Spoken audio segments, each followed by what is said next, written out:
Asheville, North Carolina. Winter of 1904. The Biltmore Estate sits under a sky the color of tarnished silver, its 77 rooms silent except for the whisper of coal through vents. From the mountainside it looks like a castle that lost its king, miles of limestone balustrades, French chimneys, and empty corridors stretching into fog.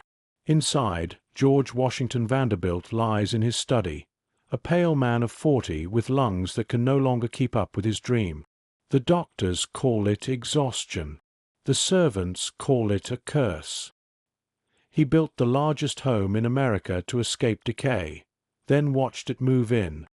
The Biltmore was born of restlessness and money so vast it no longer needed permission.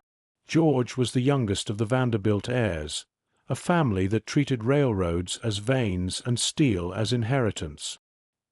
He had no interest in commerce, only culture, books, art, and the aesthetic science of control. When his brothers built mansions in New York, he looked south to the Blue Ridge Mountains, where land was cheap and the air felt unspoiled. He wanted to craft a world without noise, without crowds, without limits. In 1889 he hired America's greatest architect, Richard Morris Hunt, and its most celebrated landscape designer, Frederick Law Olmsted, to turn his vision into stone and soil. The result was a French Renaissance palace in the middle of the American wilderness, 4 acres of floor space, a 250-room house with an indoor winter garden, a library of 22,000 volumes, and electric lights when most of the country still lived by candle. It was a fortress of progress, its walls wired with the future. But progress doesn't age well.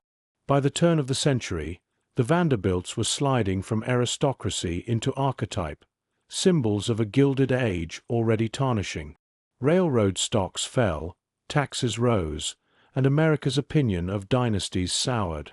The mansion that was meant to prove their immortality had become a monument to fragility.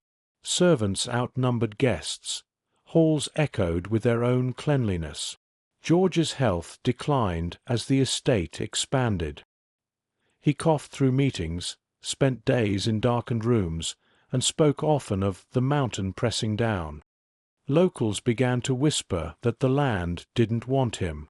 Before the Vanderbilts, the area had belonged to small farmers and Cherokee descendants driven off by purchase and law.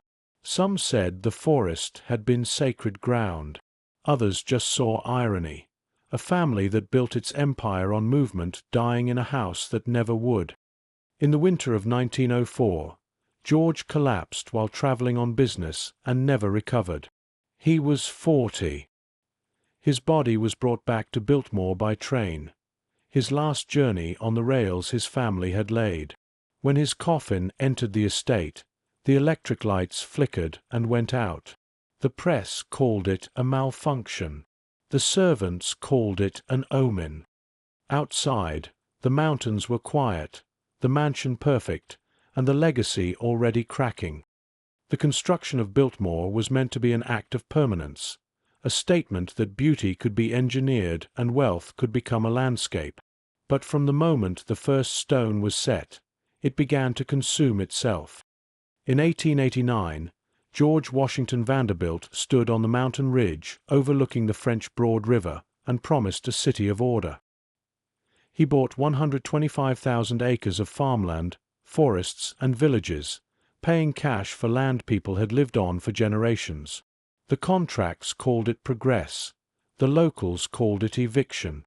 From that ridge, Vanderbilt watched the removal crews cut trees that had stood for centuries and flatten valleys that once carried livestock and smoke. What he was building wasn't a home, it was a boundary.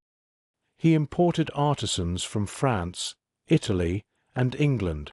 Hundreds of masons lived in temporary camps at the base of the hill, carving limestone blocks by hand through rain and frost. For 6 years, dynamite cracked the silence of the Blue Ridge. A railway line was laid just to haul materials from the depot. The smoke from the trains mingled with the fog, giving the mountain an industrial halo. Inside, Hunt's blueprints called for opulence without restraint. The grand staircase spiraled through 4 stories, each step carved from single slabs of Tennessee marble. The banquet hall stretched 70 feet high, with a triple fireplace and a pipe organ built into the wall. Olmsted landscaped the grounds like a living cathedral, miles of manicured drives, trout ponds, and tree-lined corridors designed to make visitors feel small against the geometry of nature. When the house was completed in 1895, George invited the elite of New York society for Christmas Eve. Carriages lined the approach, champagne flowed, and newspapers called it America's Castle. But behind the music and gaslight, the ledgers were already bleeding. Vanderbilt had spent the equivalent of nearly $200 million in today's money. The estate produced nothing. It existed to exist, to be a symbol, a refuge, and a question he couldn't stop asking: what if I could make perfection real? Perfection, it turned out, was expensive to maintain. The heating alone consumed tons of coal each week. A staff of nearly 400 ran the household: gardeners, maids, electricians, carpenters, cooks, and coachmen. The cost was so high that George began selling parcels of surrounding land to fund the upkeep of the rest. His friends admired his vision but pitied his judgment. They called him the philosopher Vanderbilt, half affection, half warning. Edith Stuyvesant Dresser, the woman who would become his wife, saw both sides. She met him in Paris, drawn by his quiet intellect and the melancholy that seemed to hang over him like weather. When they married in 1898, she brought optimism into rooms that had only known perfection and silence. But even she couldn't compete with the house's appetite. It demanded servants like a body demands blood. By 1900, the Gilded Age had begun to corrode. The Vanderbilts' New York mansions were being outdone by younger money, oil, steel, and banking. The family that once dictated fashion now defended itself against ridicule. Newspapers described the Vanderbilts as the royalty of yesterday, and in that fading light, Biltmore looked less like an achievement and more like a mausoleum. George tried to turn the estate productive. He built a dairy, a sawmill, and model farms. But the soil refused to yield as much as he hoped, and the mountain climate punished his ambitions. The very beauty that had inspired him also isolated him. Each year, fewer guests came. Each season, more staff left. He roamed the corridors like a caretaker instead of an owner. By the time he died, Biltmore had already become what it remains today, a monument to what money can build and what it can't keep. The walls were flawless. The life inside them wasn't. When George Vanderbilt died in 1904, the silence inside Biltmore changed its shape. It wasn't the silence of wealth anymore. It was the silence of survival. The estate had lost its creator, and what remained was his widow, Edith Stuyvesant Vanderbilt, and a house too large for the living. She was 34, cultured and steady, a woman raised among old New York names and trained in the manners of preservation. But even she wasn't prepared for the sound of that emptiness. Servants still glided through the halls on schedule, tending fires in rooms no one entered. The great dining table was laid each evening for one. The estate that had been built as an act of control now felt like a cathedral to something uncontrollable: absence. Edith buried George in the family mausoleum on the hill overlooking the estate. From there, the Biltmore looked almost eternal, its limestone walls pale against the forest, its hundreds of windows catching the weak Carolina sun. But she knew the truth that the locals had whispered for years. The mountain had never wanted to be owned. In the years after his death, strange stories began to surface among the staff. Footsteps on the grand staircase long after midnight. Electric lamps flickering when no one was near the switches. A scent of pipe smoke drifting through the library, though George had forbidden smoking there in life. Edith never spoke publicly about ghosts, but those closest to her recalled that she often avoided the study where he had spent his final weeks, saying softly, "He's still in there, thinking." She faced a more earthly haunting: debt. The estate cost the modern equivalent of several $1 million a year to run, and the investments George had counted on were collapsing. Railroads were failing, taxes were rising, and America's taste for the aristocracy was turning sour. To keep the house alive, Edith sold off parcels of the forest to the federal government, creating what would become Pisgah National Forest. The sale preserved the mountain but amputated the estate. It was a practical sacrifice, and one that felt like betrayal. The locals called her the widow of the castle. Each morning, she rode on horseback through the estate's winding drives, dressed in black, inspecting fields that once required dozens of workers and now stood quiet. The image became legend, a lone woman riding through fog, keeping vigil over a monument no one else could afford to love. Her daughter, Cornelia, grew up surrounded by art, books, and an expectation that beauty could still justify itself.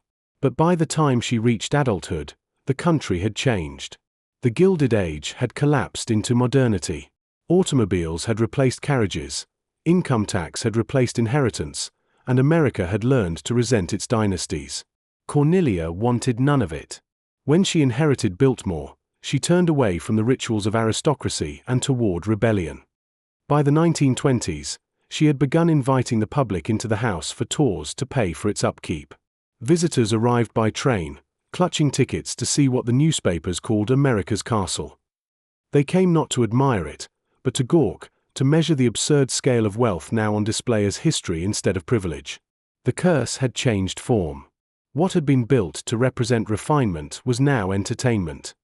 At night, when the last guests had gone and the lights dimmed, Edith would walk the corridors, pausing to run her hand along the carved railings her husband had touched. Staff remembered her standing by the grand staircase, whispering as if to someone unseen, "We did everything right." But perfection doesn't forgive. The Biltmore stood immaculate as the world around it eroded, and that was its curse. Cornelia Vanderbilt grew up surrounded by marble and melancholy. By the time she turned 21, Biltmore was less a home than a living relic, a museum of her parents' ambitions and her mother's endurance. Every room carried a memory she didn't make, her father's scent of ink and dust in the library, her mother's soft voice echoing through corridors as wide as railcars. Servants still called her Miss Cornelia, still bowed slightly when she passed, as if time itself had not moved on. But America had. The year was 1921, and outside the iron gates of Biltmore, the world was roaring. The Jazz Age was underway, prohibition was flaunted rather than obeyed, and the last generation of inherited wealth was being replaced by self-made millionaires who saw no virtue in restraint. To them, the Vanderbilts were fossils, proof that money could become history faster than it could become progress. Cornelia wanted out. She married an Englishman, John Cecil, in a wedding so lavish the papers called it the last ball of the Gilded Age. He was handsome, educated, well-mannered, the kind of man who could stand beside Biltmore and not look small. For a while, Edith believed the estate would finally come alive again. But marriage could not rescue the mansion any more than love had rescued her husband from it. John Cecil tried to run Biltmore like a business. He cut staff, opened the gardens to the public, and charged visitors for tours. It was a pragmatic decision but a humiliating one. The estate that once symbolized excess now relied on tourism to survive. Posters invited guests to see the American chateau, as if it were an exhibit at a fair. For the first time, ordinary Americans could walk through the banquet hall and count the number of fireplaces. They marveled at the marble staircase, the 10,000-volume library, the indoor swimming pool. It was awe, but it wasn't respect. Cornelia hated it. She began spending more time abroad, first in Europe, then in California, then nowhere near Biltmore at all. The legend says she left one night without warning, packed a single trunk, and never returned. The truth is less dramatic but more painful. She drifted away slowly, writing polite letters that became rarer each year. Her absence left the house suspended between nostalgia and neglect. Edith stayed on, dutiful and alone, maintaining a place that no longer had a purpose. By the 1930s, the Depression had reached the Blue Ridge. Families who once worked the estate could barely feed themselves. Visitors dwindled, ticket sales fell. Yet Biltmore endured, its electricity still humming, its gardens still manicured, its vast dining hall still set each evening as though guests might arrive.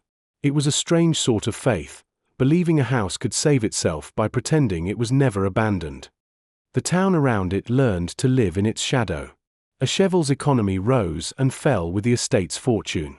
When the house closed its doors briefly during World War II, the silence spread through the valley. Locals spoke of it like a weather pattern. Biltmore's gone quiet again. In 1944, Edith finally died.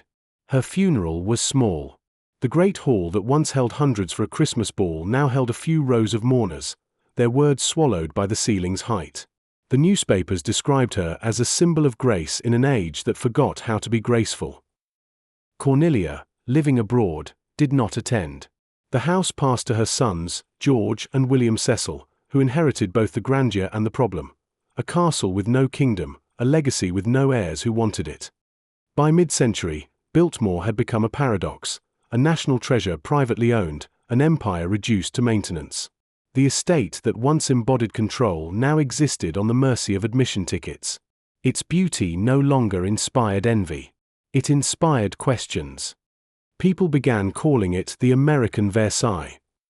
They meant it as a compliment, but the comparison was truer than they realized.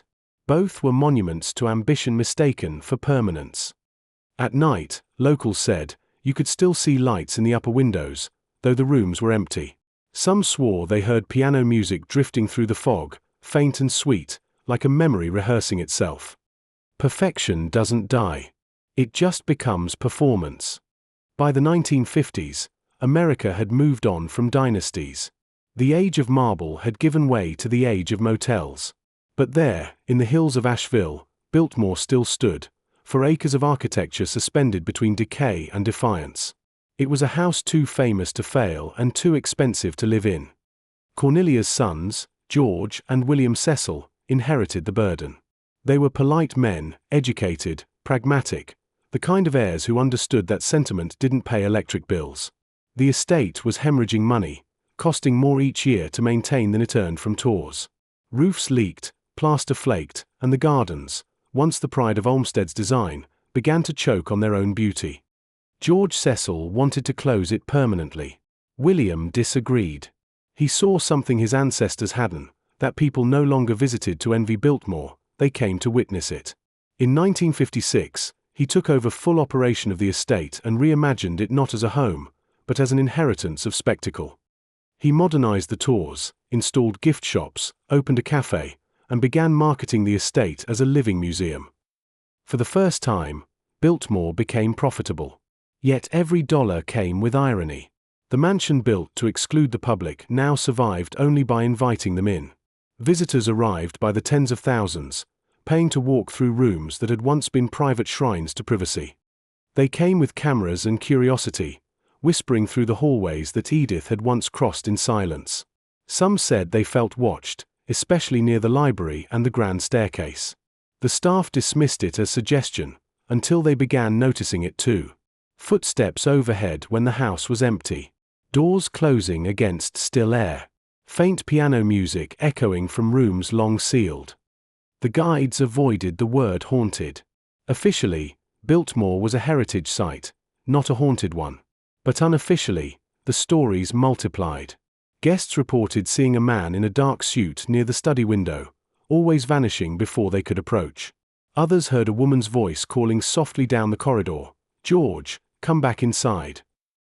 It wasn't difficult to imagine why the stories stuck. Every family that tried to rule the house ended up outliving its peace.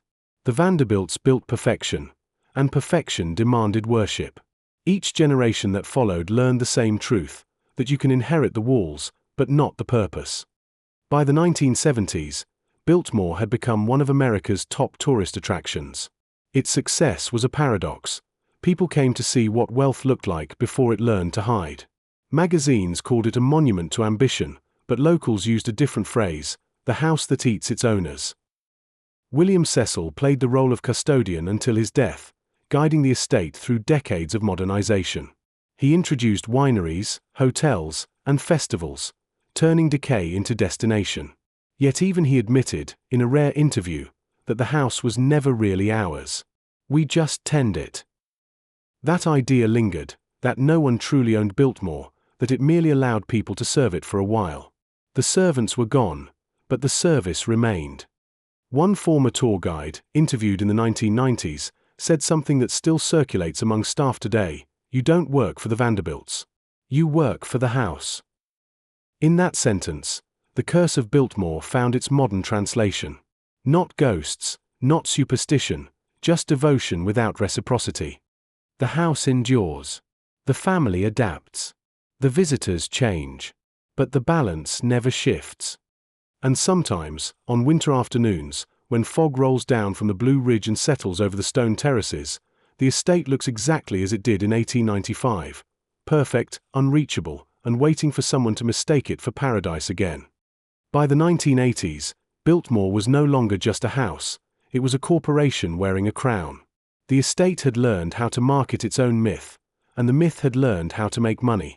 What began as a grand act of solitude by George Vanderbilt had become an empire of nostalgia, selling access to the past one ticket, one bottle of wine, one wedding photo at a time. William Cecil's descendants turned the Vanderbilt curse into a business model. They called it Biltmore Enterprises, a phrase that sounded clinical enough to disguise its ghost. The brochures called the estate America's largest home, trademark symbol included. You could now stay overnight in the shadow of its chimneys, dine in a restaurant modeled after the servant's kitchen, or drink from a vineyard planted where George's dairy once stood. Every addition, hotel, winery, event hall, was justified as preservation. But each step chipped away at the house's purpose. What had been a sanctuary for reflection was now a stage for consumption. Brides posed under the same limestone arches where Edith once stood in mourning. Corporate retreats echoed through rooms that had once known only the sound of footsteps and wind. The very walls that symbolized control had become a backdrop for escapism. And yet, Biltmore thrived. Tour buses lined the entrance gates year-round. The estate employed hundreds, its economy rivaling the town it once overshadowed. Asheville, reborn as an art city, treated Biltmore like an anchor, half holy site, half brand logo. The Vanderbilt name no longer meant empire, it meant experience. Inside, the mansion's surfaces gleamed as they hadn't in decades. Chandeliers restrung. Drapes re-dyed. Every square foot monitored by temperature control. But something about the perfection felt staged.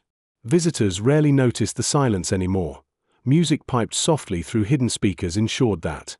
The air smelled faintly of lavender polish and machine-managed memory. Some nights, after closing, staff reported strange glitches in the house's rhythm. A door that refused to stay locked. A motion sensor triggered in a sealed hallway. Shadows where no one should be. The official explanation was always the same: old wiring, old air.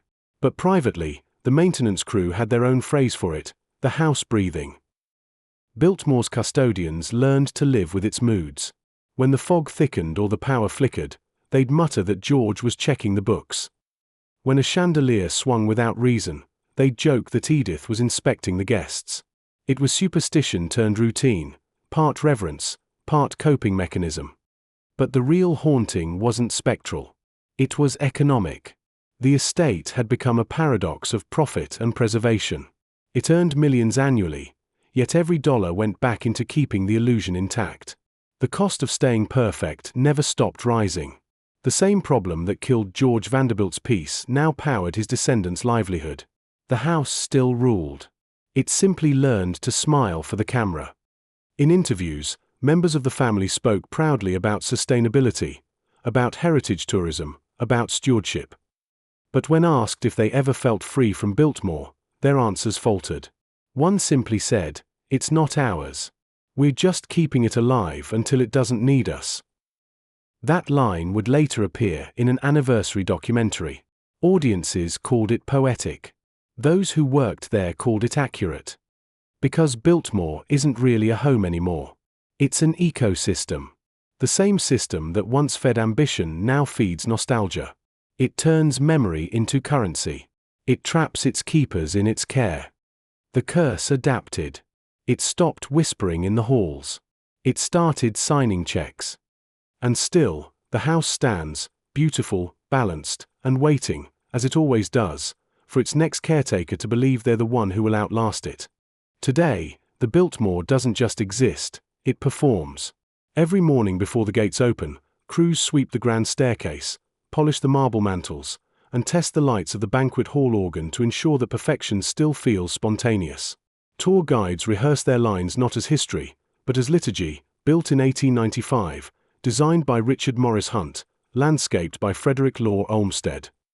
The words are repeated so often they sound sacred, like a prayer to architecture instead of God. At a distance, the house seems peaceful. Up close, you can feel its hunger. The limestone facade gleams white against the hills, freshly cleaned every year. The slate roof absorbs the sunlight like memory itself.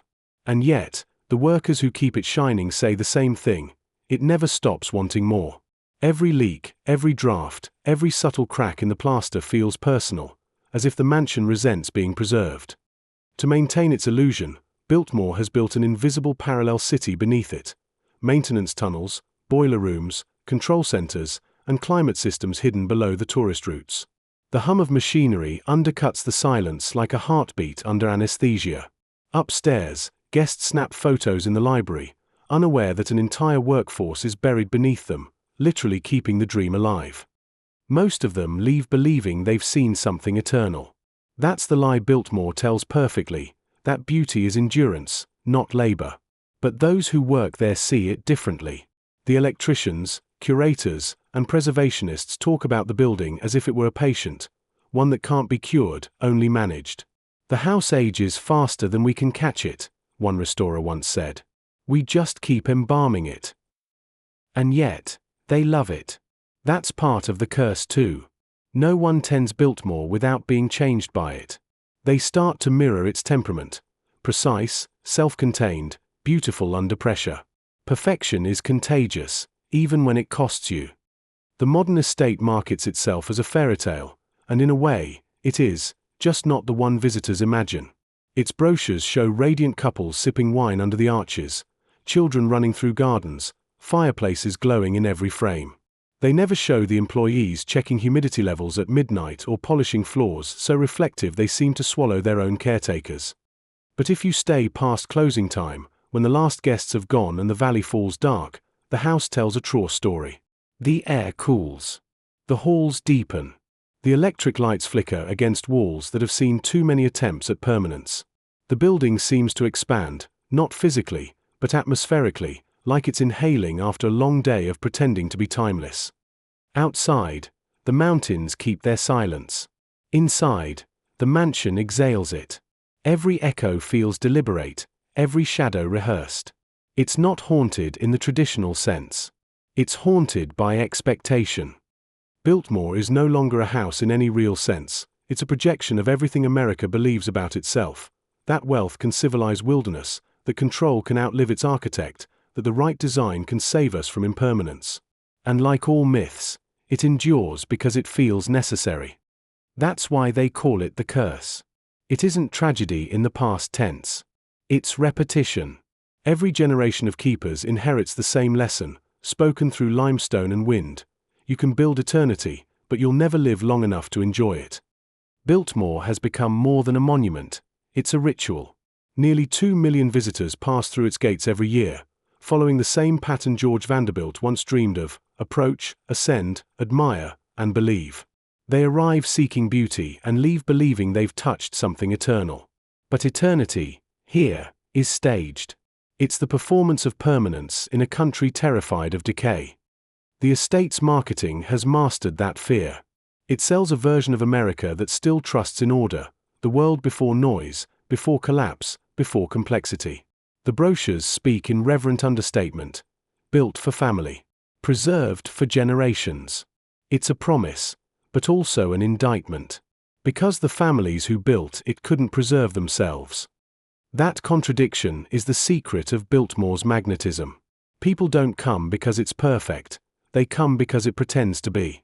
The wide stone terraces, the sculpted lions, the manicured gardens, all whisper the same message. Look how clean the past was before you arrived. Visitors see not just history but hierarchy, a reminder of what the country traded for modernity. It's nostalgia disguised as architecture. But beneath the limestone skin, the story is different. The estate consumes itself quietly, year after year. Maintenance logs read like medical charts, hairline fractures in ceilings, temperature fluctuations, slow corrosion behind the paint. It's a living metaphor for every empire that refuses to acknowledge its own fragility. The Vanderbilt name still adorns the brochures, but its meaning has drifted. To most who visit, it's just branding, an elegant signature, detached from blood or consequence. Few know that Cornelia renounced her inheritance. Fewer remember that Edith sold off half the mountain to pay for coal. History is a selective host. It invites only the details that flatter. Biltmore's curators know this. They curate memory as carefully as they dust portraits. Every guided tour is a negotiation between truth and reverence. They mention George's love of literature, not his isolation. They describe Edith's resilience, not her grief. The word curse never crosses their lips, yet every guest feels it, the beauty that refuses to exhale. Outside, the estate's vineyards stretch where once there were forests. Rows of Chardonnay vines replace chestnut and pine. Progress, they call it.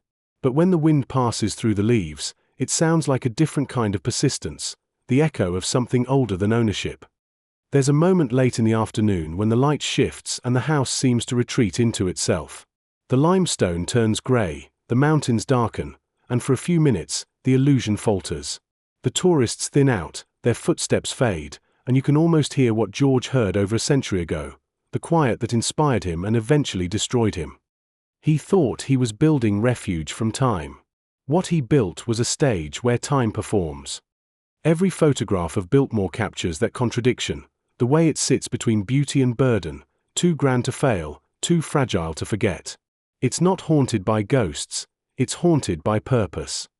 Because in the end, Biltmore isn't really about the Vanderbilts. It's about America itself, a country that keeps building monuments to what it can't let go of. And like the house, America's perfection is always under restoration. If you visit Biltmore today, you'll find no cracks. The walls gleam, the chandeliers glitter, and the air hums with carefully controlled temperature and silence. Everything looks eternal, untouched, but eternity costs admission. The house's perfection depends on constant repair, constant management, constant performance. And that's the quiet genius of the Vanderbilt curse. It never kills its heirs outright. It keeps them working. Every generation believes it can solve Biltmore's equation, that this time, the estate will pay for itself, that this time, the legacy will bring peace. Yet every heir ends up in the same posture, smiling in photographs while calculating behind the scenes how to keep the illusion from collapsing. In interviews, they speak reverently about preservation and pride, but between their words is fatigue, the kind of weariness that comes from being owned by what you own. Walk the house at dawn, before the crowds. The staff call it the blue hour, when the morning light slips through the high windows and makes the limestone glow like bone. Every detail of the architecture becomes too precise, the ribs of the vaulting, the perfect symmetry of the columns, the pattern of tiles that never deviate. It's beautiful to the point of discomfort, order so total it feels unnatural. You can feel it even outside.